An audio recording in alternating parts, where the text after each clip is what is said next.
द्विआधारी संबंध के बारे में अध्ययन करेंगे और हम इसके बारे में परिभाषा बता देते हैं। इसके बाद इनके गुणधर्म बताएंगे और प्रकार भी बताएंगे। इसके बाद एक एक की हम परिभाषित करेंगे। तो द्विआधारी संबंध है क्या, इसके बारे में हम जानते हैं। समुच्चय ए में कोई संबंध आर किसी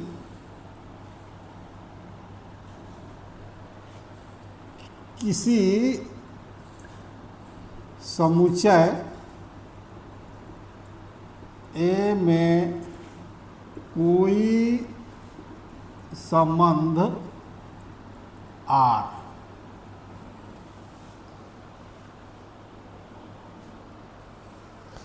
ए क्रॉस ए का उप समुच्चय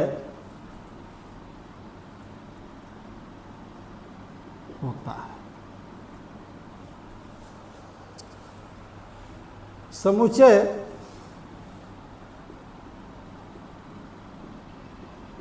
ए के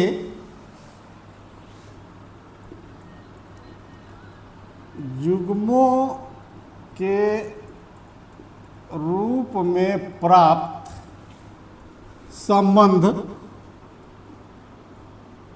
द्विआधारी संबंध कहलाता है।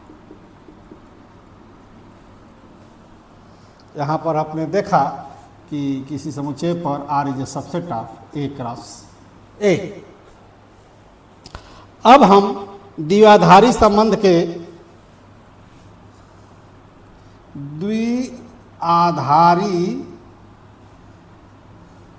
संबंध के गुणधर्म या संबंध के प्रकार के बारे में जानेंगे। ये क्या होता है और एक एक को हम परिभाषित करेंगे। प्रॉपर्टीज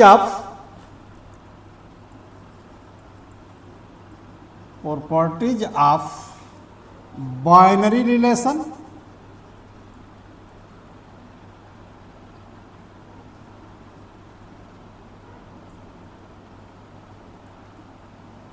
और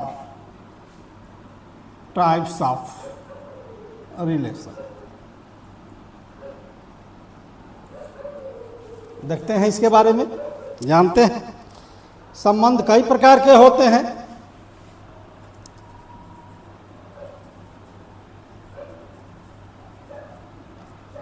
कई प्रकार के होते हैं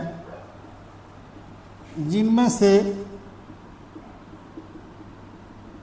मुख्य निम्नलिखित हैं। कौन कौन से हैं? पहला है स्वतुल्य संबंध। पहला है क्या? स्वतुल्य संबंध। पहला स्वतुल्य संबंध,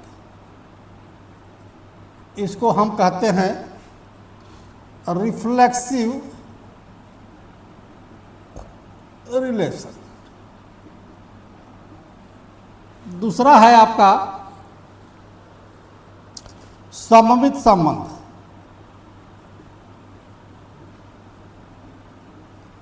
इसको कहते हैं साइमेट्रिक रिलेशन। तीसरा है, कहीं कहीं संक्रमक दिया है, कहीं कहीं संक्रामक दिया है, हम संक्रामक लिखेंगे, संक्रामक संबंध।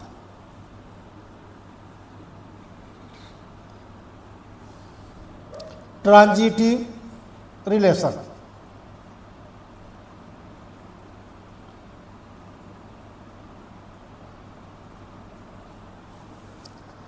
और आपका चौथा है तुल्यता संबंध, इक्विवेलेंस रिलेशन।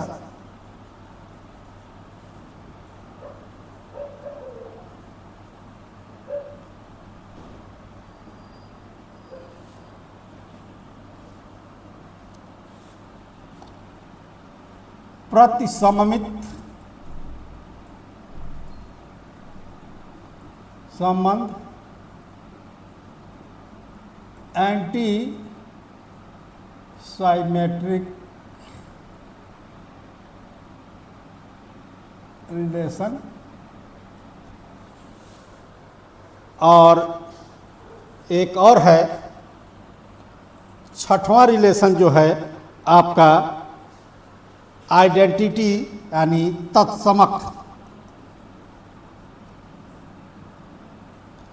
संबंध, आइडेंटिटी रिलेशन। अब इनको मुख्य रूप से हमारे कोर्स में ये 4 हैं, लेकिन इनको भी जानना आवश्यक है। तो पहले जो कोर्स में है स्वतुल्य संबंध, सममित संबंध, संक्रामक संबंध और तुल्यता संबंध, इसके बारे में एक एक करके चर्चा करते हैं और इन पर क्वेश्चन लगाते हैं। इसके बाद हम चलेंगे अगले चैप्टर पर और अगले प्रश्नावली को हल कराएंगे एनसीईआरटी की, और कुल अच्छे से देखा जाएगा। अब एक एक क्या हम परिभाषित करते हैं।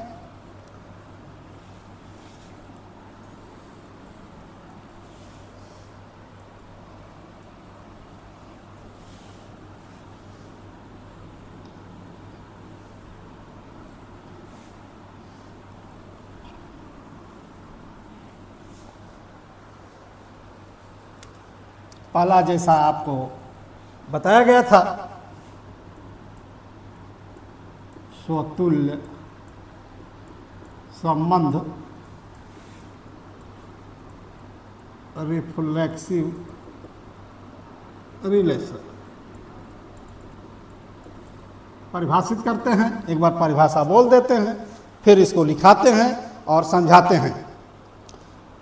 किसी समुच्चय पर कोई संबंध R स्वतुल्य संबंध कहलाता है यदि समुच्चय A के प्रत्येक अवयव स्वयं से संबंधित हो, यानी R द्वारा संबंधित हो। अब गणित के भाषा के रूप में इसे x related to x for every x is element of A, और कुछ इसके एग्जाम्पल्स जैसे संबंध बराबर होना स्वतुल्य संबंध है, रेखाओं का समानांतर होना स्वतुल्य संबंध है, और समतल में त्रिभुजों के सर्वांगता का संबंध भी आपका स्वतुल्य संबंध है। समतल में स्थित त्रिभुजों में समरूपता का संबंध भी स्वतुल्य संबंध है। अब इसी बात को एक बार और लिखा के बताते हैं जिससे और स्पष्ट आपको हो जाएगा। किसी समुच्चय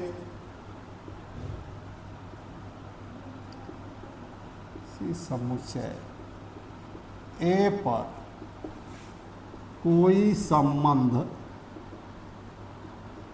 R स्वतुल्य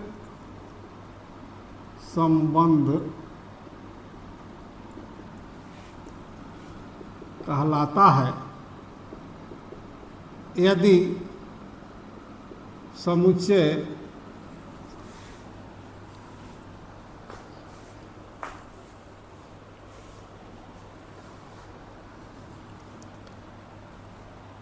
A के प्रत्येक अवयव स्वयं से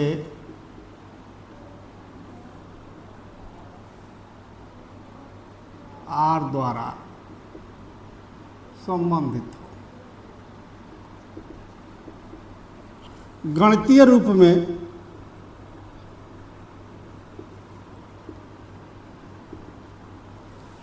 रूप में इसको कैसे परिभाषित करोगे?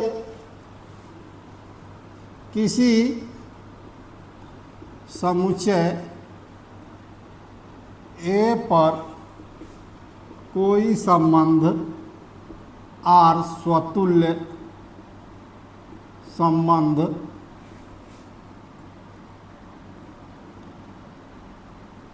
कहलाता है यदि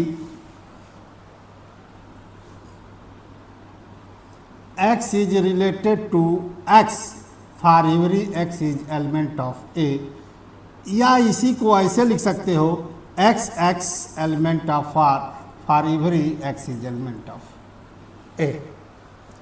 अब कुछ एग्जाम्पल के माध्यम से समझाते हैं। एग्जाम्पल एक, संबंध रेखा का समानांतर होना। रेखा x y के समांतर है, स्वतुल्य संबंध है। कैसे समझेंगे कि कोई भी रेखा स्वयं के समानांतर होती है, इसलिए ये स्वतुल्य संबंध है। दूसरा संबंध है बराबर। संबंध बराबर यानी x बराबर y एक स्वतुल्य संबंध है। कैसे? x x के समान होगा, 4 4 के बराबर होगा, 5 5 के बराबर होगा, उसी तरह से x x के बराबर होगा, इसलिए यह स्वतुल्य संबंध है। समतल में स्थित त्रिभुजों के संबंध। समतल में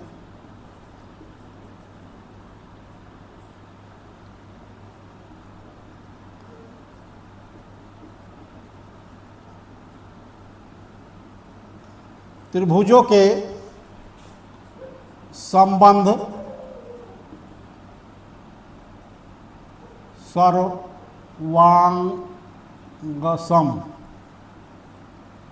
स्वतुल्य संबंध है।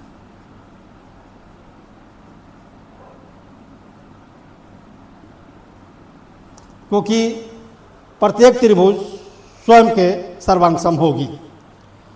चौथा एग्जाम्पल है समतल में स्थित त्रिभुजों के संबंध समरूप स्वतुल्य संबंध है। क्योंकि कोई भी त्रिभुज स्वयं के समरूप होगी। पांचवा है यदि a बराबर a बराबर 1 2 3 तो r बराबर 1 1 2 2 3 3 स्वतुल्य संबंध है।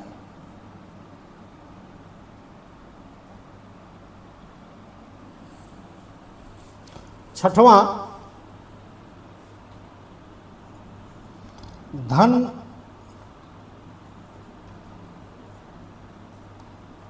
पूर्णांकों के समुच्चय में धन पूर्णांकों में x y को विभाजित करता है स्वतुल्य संबंध है।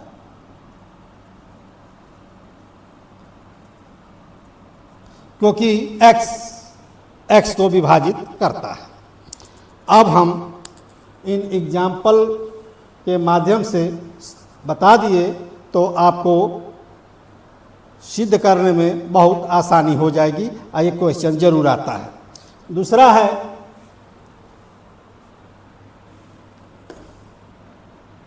आपका सममित संबंध।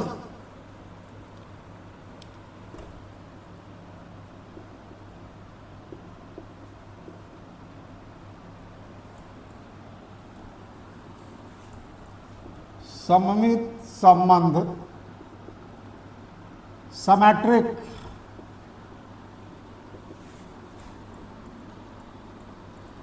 रिलेशन। किसी समुच्चय पर कोई संबंध आर सममित संबंध कहलाता है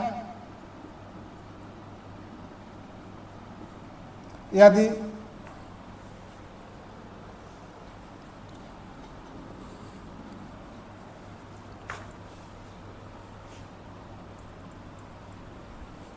जो संबंध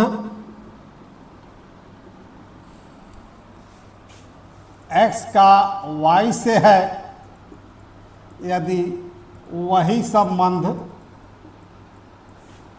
y का x से हो जाए। गणितीय रूप में किसी समुच्चय पर कोई संबंध R सममित संबंध कहलाता है यदि x related to y implies y related to x for every x y element of A, या इसी को ऐसे लिख सकते हो x y element of R implies y x element of R for every x y element of A। यहाँ पर भी एग्जाम्पल में थोड़ा सा अंतर कर देना है। ये संबंध रेखा x y के समानांतर है तो x y के समानांतर है तो y x के भी समानांतर होगी, सममित संबंध है। संबंध बराबर होना x y के बराबर है तो y भी x के बराबर होगी, एक सममित संबंध है। और समतल में स्थित त्रिभुजों के संबंध सर्वांग समता x y के सर्वांग सम है तो y भी x के सर्वांग सम होगी, तो ये भी सममित संबंध है। और समतल में स्थित त्रिभुजों के संबंध समरूप, ये भी एक सममित संबंध है। अब x y को विभाजित करता है तो y x को विभाजित करेगा नहीं करेगा, ये नहीं कह सकते हम। अब कुछ और उदाहरण हम लेते हैं। संबंध रेखा x y पर लंब है, सममित संबंध है, क्योंकि रेखा x y पर लंब है तो y भी x पर लंब होगी। आपका यदि a बराबर 1 2 3 तो r बराबर 1 1 2 2 3 3 1 2 2 1 सममित संबंध है।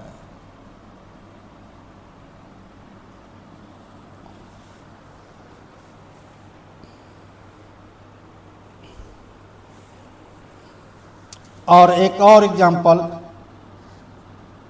x धन y बराबर 20 सममित संबंध है, क्योंकि y धन x भी 20 ही होगा।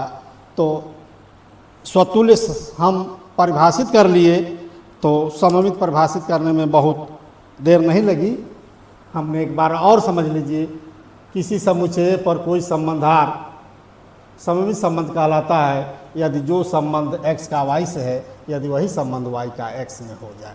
किसी समुच्चय पर कोई संबंध R सममित संबंध कहलाता है यदि x related to y implies y related to x for every x y is element of A, या इसी को ऐसे लिख सकते हैं x y element of R implies y x element of R for every x y is element of A। संबंध रेखा x y के समानांतर है, सममित संबंध है। संबंध बराबर एक सममित संबंध है। समतल में स्थित त्रिभुजों के संबंध सर्वांग सम है, सममित संबंध है। समरूप भी सममित संबंध है।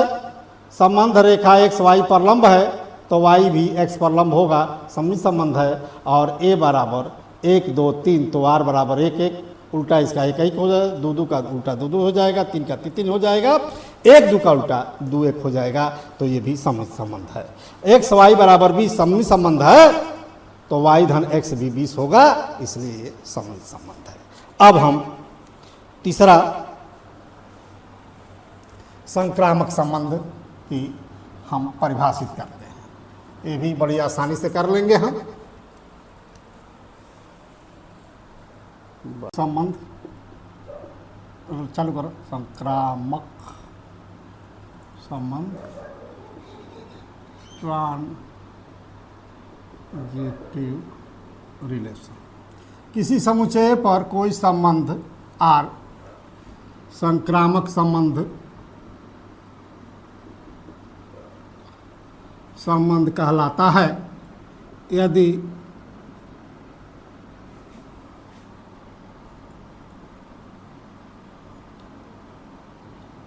x और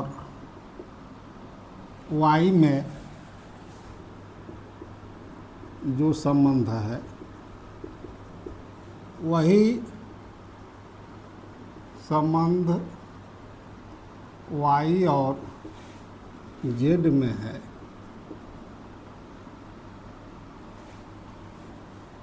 तो यदि x और z में वही संबंध हो जाए, गणितीय रूप में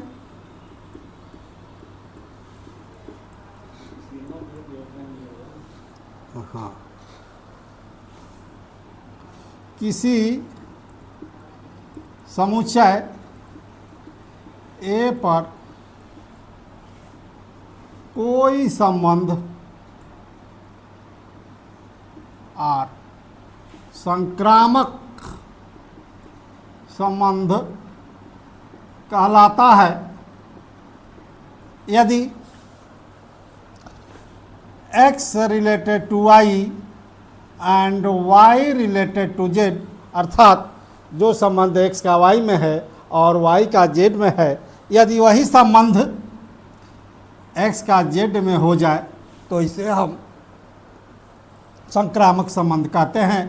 for every x y z element of A, या इसी को इस रूप में लिख सकते हो x y element of R and y z element of R implies x z element of R for every x y z element of A।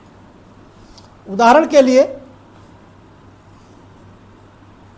उदाहरण को जितने अच्छा से समझेंगे तुल्यता संबंध सिद्ध करने में उतनी ही आसानी हो जाएगी आपको। संबंध छोटा या बड़ा, संबंध छोटा या बड़ा x लेस देन y संक्रामक संबंध है। ये न तो स्वतुल्य है न सममित है, केवल संक्रामक है। दूसरा संबंध x ग्रेटर देन y संक्रामक संबंध है।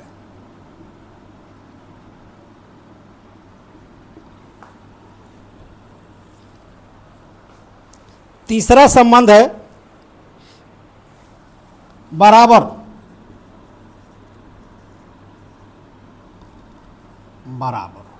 बराबर जब मतलब कि x बराबर y संक्रामक संबंध।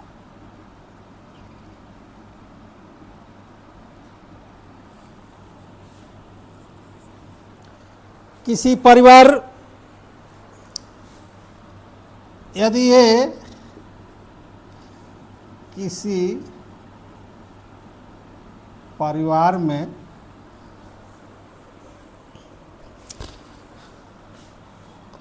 परिवार के सदस्यों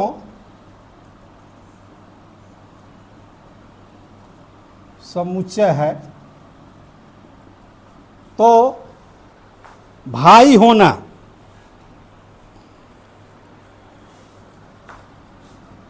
R से अभिप्राय है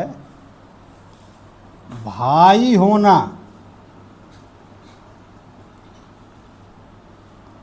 संक्रामक संबंध है।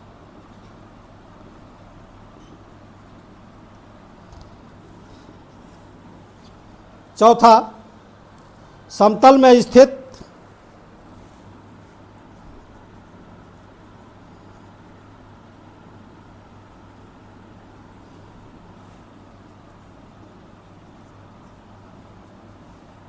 त्रिभुजों के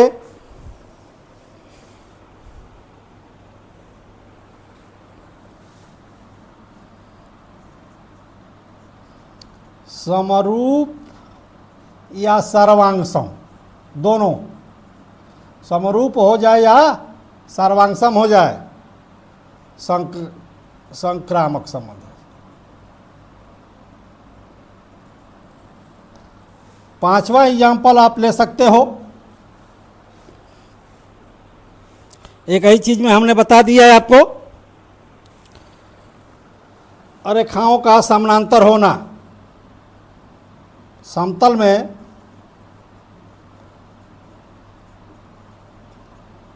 रेखाओं का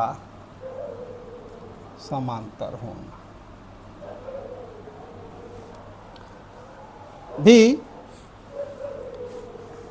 संक्रामक संबंध है।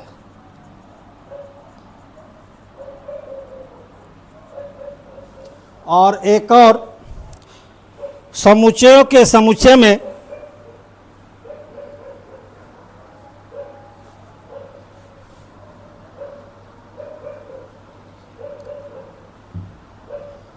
रह दा इतना बहुत बा क मिनट के भइली गमसम देखा तो चढ़ाओ।